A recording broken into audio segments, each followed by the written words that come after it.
What if the most righteous man on earth lost everything in a single day, even his health? The Book of Job. The Book of Job will challenge everything you think about suffering. We look toward the ancient land of Uz, a vast arid territory east of the Jordan River. There lived a man named Job. He was the ultimate variable in the fairness equation, a billionaire patriarch of immense wealth and moral perfection. He was so meticulous about his standing with heaven that he offered daily sacrifices, just in case his 10 children accidentally sinned during their feasts. Job stands as the living proof that the system works. He puts goodness into the cosmic vending machine, and God dispenses a life of absolute blessing.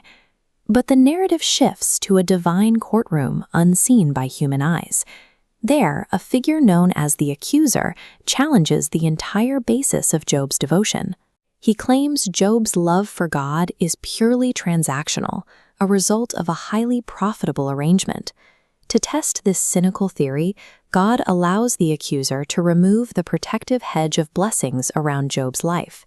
The goal is to see if Job's faith can survive when the rewards disappear. The collapse is total. In a single afternoon, 4 messengers arrive back to back. Hour by hour, Job learns that his livestock has been stolen, his servants killed, and all 10 of his children lost when a desert wind collapsed their home. The Accuser delivers a final blow, striking Job's body with agonizing, festering sores. The greatest man in the East is reduced to sitting in a pile of ashes, scraping his wounds with a piece of broken pottery. This creates a massive anomaly. Job remains blameless, yet he is enduring maximum suffering. By every ancient standard of logic, the equation of fairness has failed. Job reacts in a way that defies the Accuser's prediction. He falls to the earth and worships, proving that it is possible to love God without a paycheck. 3 friends eventually arrive to offer comfort. They sit in stunned, respectful silence for 7 days, but the moment they start talking, they begin to dismantle Job's integrity. Because they cannot accept that the universe is unfair, the friends flip the math in reverse. They argue that since Job is experiencing maximum punishment, he must be hiding a monstrous secret sin. Their arguments reflect a deep-seated human need to blame victims. By insisting Job is guilty, the friends keep their own worldview safe, predictable, and seemingly fair.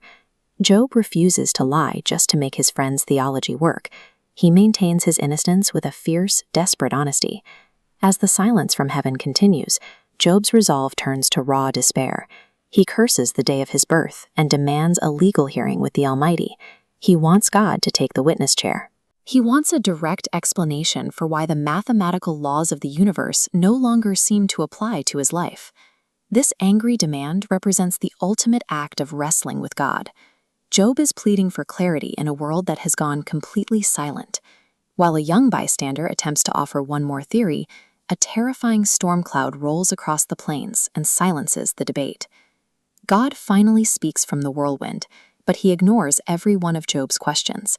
He offers no explanation for the wager and no justification for the loss of Job's children. Instead, he unleashes a barrage of cosmic challenges. He asks Job if he can guide the constellations, lay the earth's foundations, or tame the wild chaos of the Leviathan. These questions reveal a universe managed by a wisdom that dwarfs any human concept of a simple, transactional vending machine.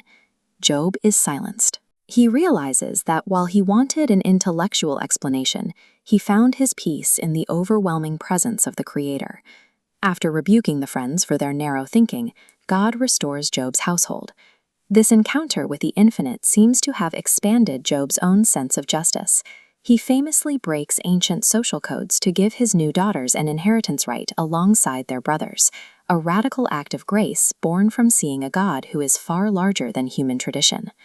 Job's story suggests that faith is the choice to trust the author of the universe, even when the current chapter makes no sense. We are invited to move past the need for a cosmic contract and find rest in a wisdom that we cannot fully comprehend. The story ends, but the question remains. Will you trust God, even when you don't understand His plan?